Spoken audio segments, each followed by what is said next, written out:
hoy me parecía que se me ocurrió hablar sobre sexo. Las siglas perfectas para hablar de seguridad, equidad, exactitud y oportunidades. ¿Por qué? Porque en el sexo, tenemos diferentes formas de ver al sexo como tal. En esto también tenemos mucho la puja que hay a nivel social en nuestro país por el tema de la implementación efectiva de la ESI, que es la educación sexual integral. Sí. ¿Sí? Entonces se me ocurría traer este tema porque es muy importante plantearlo, no solamente el sexo como lo conocemos, como el acto sexual, sino también con todas estas siglas que nombré hace un momento. Porque necesitamos tener de toda esta, diferentes tipos de información a la hora de hablar de sexo y del encuentro sexual. Vos, por ejemplo, ¿qué entendés por sexo? ¿Qué para vos es el sexo o qué representa para vos eso? El sexo, para mí, para mí el sexo no es el acto sexual, ¿no? Sino que nosotros nacemos sexuados y no sé si ligarlo con la genitalidad, pero como que el sexo es parte de uno mismo, o sea, Sí. es parte de la constitución de la persona, ¿no? Bueno, ahora, el tema es que también el sexo se hace hablando, ¿sí? Y eso es algo que mucha gente no entiende porque creen que solamente es el encuentro sexual con otro, pero en realidad el sexo empieza ya desde el momento en que nos topamos con las palabras, nos topamos con el lenguaje, y a partir de ese lenguaje se va constituyendo hasta nuestro cuerpo, que es erógeno. ¿Qué significa lo erógeno? Significa que en todo lo que producimos dentro del cuerpo produce placer. Sí. ¿Sí? Pero el tema es que en distintos momentos de los ciclos vitales hay diferentes tipos de placeres. Por eso, cuando se habla de educación sexual integral, tiene una alusión a todos los ciclos vitales, sea en la infancia, en la adolescencia, en la adultez media, en la vejez. Y por eso también hay mucha puja a nivel social, porque cuando escuchamos sexo, automáticamente mucha gente se pregunta, ¿pero por qué hablaríamos de sexo en los infantes, por ejemplo? Ajá. ¿Sí? Y cuando en realidad la educación sexual integral lo que pretende implementar es una información acorde a cada edad. ¿Sí? Por ejemplo, en la infancia hay una sexualidad, hay un encuentro con eso, pero tiene que ver más a nivel corporal. ¿Sí? Un infante descubre sobre su sexualidad o descubre esta cuestión del sexo a través del reconocimiento corporal, de lo autoerótico, del cuerpo, ¿sí? Por eso, en esas primeras instancias, lo que se plantea es a través de una serie de juegos, a través de una serie de técnicas, ¿sí?, que se tendría que implementar en las escuelas, hablar sobre dónde están las partes íntimas del cuerpo, cómo se llaman, nombrarlas como corresponde. Claro. Y eso nos da el primer ítem de esta sigla que nombré al inicio, que es la seguridad. La seguridad de conocer qué es lo que tenemos y cuáles son nuestras partes privadas y de qué manera hay que cuidarlas. Sí. ¿Sí? Ahora, cuando hablaba de equidad, ¿por qué tenemos que hablar de equidad en el sexo? Porque necesitamos tener igualdad de información para poder manejarnos acorde a qué es lo que queremos y qué es lo que no queremos en el sexo. ¿Sí? Durante mucho tiempo se consideró, por ejemplo, de que no existía violencia sexual dentro de las parejas.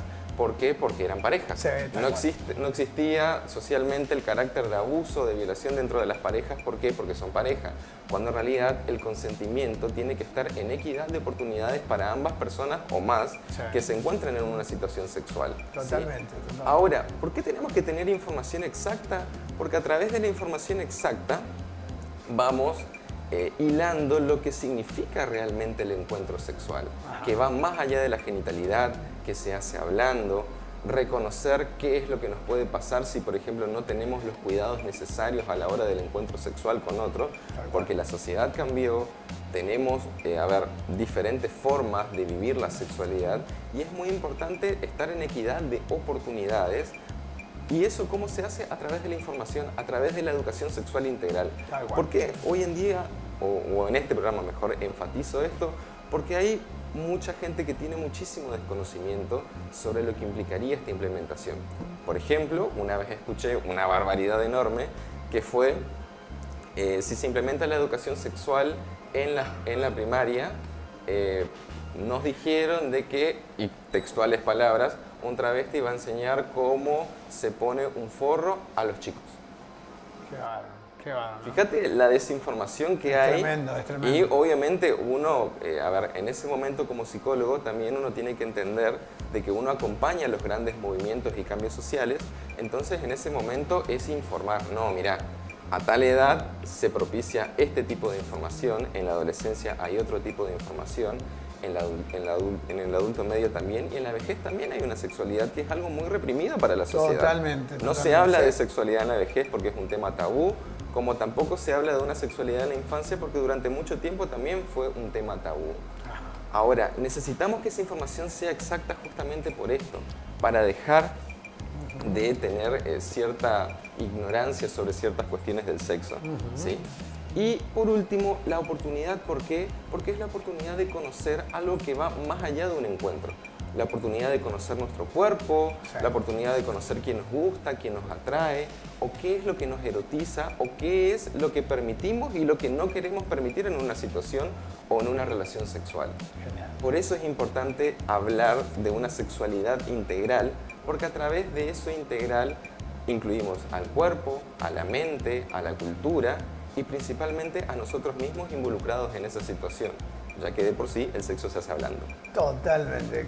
Me encantó el tema de hoy, realmente. O sea, es que me venía a la mente que estuvimos en un taller de abordaje de sexualidad en mi trabajo y nos hicieron pasar a 4 personas. Yo era uno de ellos y nos decían que digamos en voz alta lo que decía en el sobrecito. Salíamos y, por ejemplo, una de las doctoras leyó y se empezó a reír, se reía, pero decirlo en voz alta y decirlo con énfasis. Y era la palabra sexo.